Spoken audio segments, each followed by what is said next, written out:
السلام علیکم ورحمۃ اللہ وبرکاتہ۔ معزز ناظرین، آپ کا استقبال ہے ہمارے اس یوٹیوب چینل لرن وذ صدیق احمد میں۔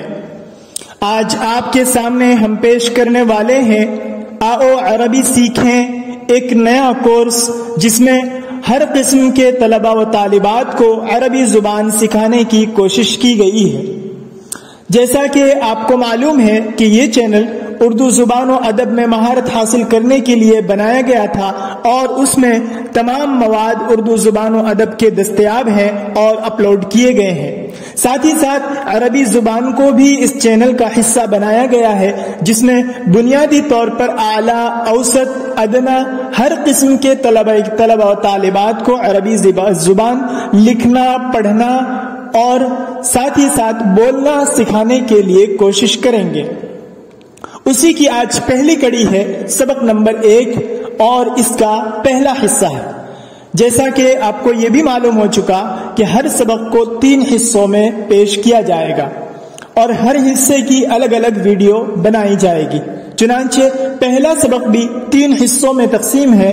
پہلا حصہ ہے الفاظ و معانی کا، جس میں آج پہلا دن ہے اور پہلا سبق ہے، اس وجہ سے حروف تہجی کو آج موضوع بحث بنایا گیا ہے۔ اور اس کے بعد دوسرا حصہ ہے گرامر یعنی نحو صرف کے قواعد کا، بنیادی قواعد، اور اسے مثالوں سے سمجھائیں گے۔ تیسرا حصہ ہے تمرین و مشق کا، جس میں مشق وغیرہ کا طریقہ بتایا جائے گا، جس کی مدد سے جو آپ 2 سبق میں پڑھ چکے ہیں اس کا آپ اجرا کر سکیں گے، اسے سمجھنے میں آپ کو سہولت ہوگی اور آپ لکھنا، پڑھنا اور بولنا بھی سیکھ سکیں گے۔ تو اس طرح 3 حصوں میں تقسیم کر کے اسباق کو پیش کیا گیا ہے۔ چنانچہ ہم چلتے ہیں پہلے حصے کی طرف، سبق نمبر 1 کے حصہ 1 کی طرف۔ آج کے سبق میں حروف الہجائیہ، جسے عربی میں اردو میں حروف تہجی کہتے ہیں، اسے عربی میں حروف الہجا کہتے ہیں اور انگریزی میں الفابیٹ کہتے ہیں۔ کسی بھی زبان کی یہ ایک بنیادی ضرورت ہوتی ہے جس سے لفظ بنتے ہیں اور اس سے ہی جملے بنتے ہیں، جن کی بنیاد پر ہم باتوں کو سمجھ پاتے ہیں۔ لہذا عربی زبان میں بھی حروف تہجی 29 ہیں اور ان میں سے ہر حروف تہجی کے ہر حروف پر، یعنی 29 حروف میں سے ہر ایک حرف پر اس سے شروع ہونے والا عربی میں ایک لفظ لیا گیا ہے، اس لفظ کا معنی پیش کیا گیا ہے اور ساتھ ہی ساتھ اس سے ایک ایک جملے بنا کر اس کے معنی پیش کیے گئے۔ اس سبق کو آپ کے سامنے پیش کیا جائے گا، اس کے بعد آپ اس سبق کے اندر جو الفاظ آئیں گے ان الفاظ کو آپ یاد کریں گے، ذہن نشی کریں گے اور اسے یاد رکھیں گے۔ ساتھ ہی ساتھ آپ کوشش یہ کریں گے کہ ان الفاظ کے معنی بھی ازبر ہو اور وہ الفاظ بھی زبان یاد ہو جائے، لیکن اگر یہ نہ ہو سکے تو کم از کم یہ تو ہونا چاہیے کہ اس کے معنی کا استحضار آپ کے ذہن میں رہے۔ آج کا سب سے پہلا حرف ہے الف۔ اس سے ایک لفظ آتا ہے اللہ، یعنی خدا، معبود، اور اس سے ایک جملہ بنے گا اللہ واحد، اللہ واحد، اللہ ایک ہے۔ دوسرا لفظ ہے با، اس سے ایک لفظ آتا ہے عربی میں بقرۃ، یعنی گائے، بقرۃ یعنی گائے، اور اس سے ایک جملہ اس کا بنے گا البقرۃ حیوان، البقرۃ حیوان، گائے ایک جانور ہے۔ تیسرا لفظ ہے تا، اس سے لفظ آتا ہے تجارت، یعنی تجارت، خرید و فروخت، اور اس سے جملہ بنے گا التجارت مقبولۃ، التجارت مقبولۃ، تجارت مقبول ہے۔ اگلا لفظ ہے سا، اس سے جملہ آتا ہے ثمرۃ، یعنی پھل، اس کا جملہ بنے گا الثمرۃ ناضجۃ، الثمرۃ ناضجۃ، پھل پکا ہوا ہے۔ اگلا لفظ ہے جیم، اس سے جملہ ہے جفن، یعنی پیالہ، الجفن حاضر، یعنی پیالہ حاضر ہے. اگلا لفظ ہے ہا. اس سے لفظ آئے گا عربی کا حلم یعنی بردباری. اس کا جملہ بنے گا الحلم محمود. الحلم محمود، بردباری محمود ہے. اگلا لفظ ہے خا. اس سے لفظ آتا ہے خدمت، اور اس سے ایک جملہ آتا ہے الخدمت محبوبۃ. الخدمت محبوبۃ، خدمت پسندیدہ ہے. اور اس سے اگلا لفظ ہے دال. اس سے ہے دعاء. اس سے ایک جملہ آتا ہے الدعاء مستجابۃ. الدعاء مستجابۃ، اس کا معنی ہے دعا قبول ہے، دعا مقبول ہے. اگلا لفظ ہے ذال. اس سے لفظ آئے گا ذکر. اس کے معنی ہے یاد، ذکر. اس سے جملہ بنے گا الذکر مرغوب. الذکر مرغوب یعنی ذکر مرغوب ہے، پسندیدہ ہے. اگلا لفظ ہے را. اس سے جملہ بنے گا رزق. اس سے لفظ آئے گا رزق، اور اس کا جملہ بنے گا، اس کے معنی روزی، رزق. الرزق حلال. رزق حلال ہے. الرزق حلال، رزق حلال ہے. اگلا لفظ ہے زا.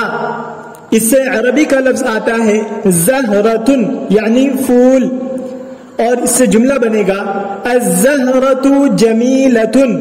الزہرۃ جمیلۃ، پھول خوبصورت ہے. اگلا لفظ ہے سین. اس سے نام آئے گا، اس سے لفظ آئے گا سلام یعنی سلامتی، اور اس سے جملہ بنے گا السلام اسم. سلام نام ہے. السلام اسم، سلام نام ہے. اگلا لفظ ہے شین. اس سے لفظ آتا ہے شجرۃ یعنی درخت. الشجرۃ مثمرۃ. اس کا جملہ بنے گا الشجرۃ مثمرۃ، درخت پھلدار ہے. اگلا لفظ ہے، اگلا حرف ہے صاد.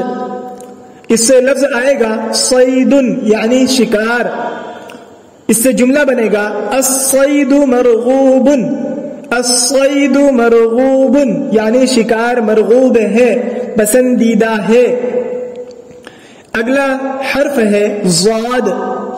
اس سے لفظ آئے گا ضحک یعنی ہنسنا، اور اس سے جملہ بنے گا الضحک محمود. الضحک محمود، ہنسنا پسندیدہ ہے، محبوب محمود ہے، اچھا عمل ہے. اگلا حرف ہے طا.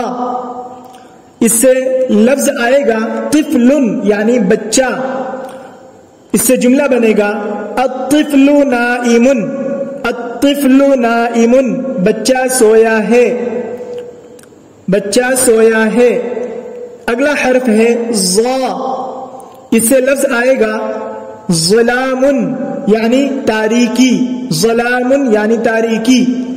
اس سے جملہ بنے گا الظلام کثیر.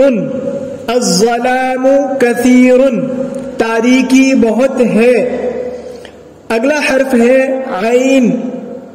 اس کا لفظ ہے عین یعنی آنکھ، اور چشمے کے معنی میں بھی آتا ہے.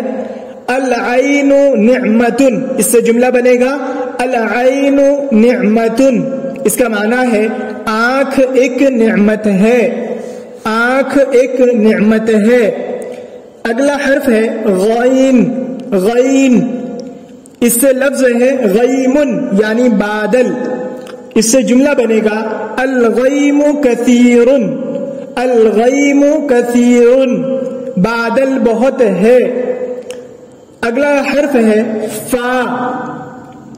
اس سے لفظ آئے گا فأسن یعنی کلہاڑی، اور اس سے جملہ بنے گا الفأس جدید.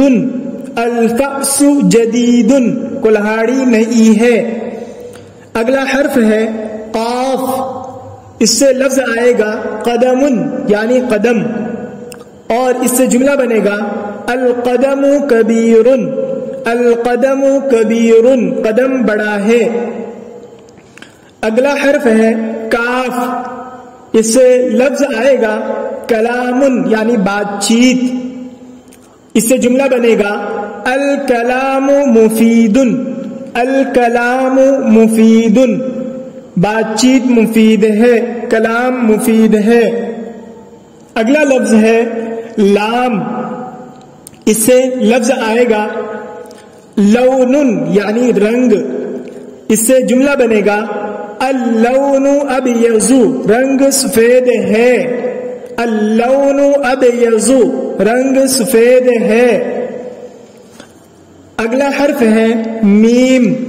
اس سے لفظ آئے گا منزدتن یعنی تپائی اور اس سے جملہ بنے گا المنزدت جدیدتن. المنزدت جدیدتن تپائی نئی ہے. اگلا حرف ہے نون. اس سے لفظ آئے گا نوم یعنی سونا اور اس سے جملہ بنے گا النوم مفید. النوم مفید سونا مفید ہے. اگلا حرف ہے واو. اس سے لفظ آتا ہے وحل یعنی کیچڑ. وحل یعنی کیچڑ. اس سے جملہ بنے گا الوحل کثیر. الوحل کثیر کیچڑ بہت ہے. اگلا حرف ہے حمزہ. اس سے آئے گا اخن یعنی بھائی. الاخ جالس. الاخ جالس بھائی بیٹھا ہے. اگلا حرف ہے ہا.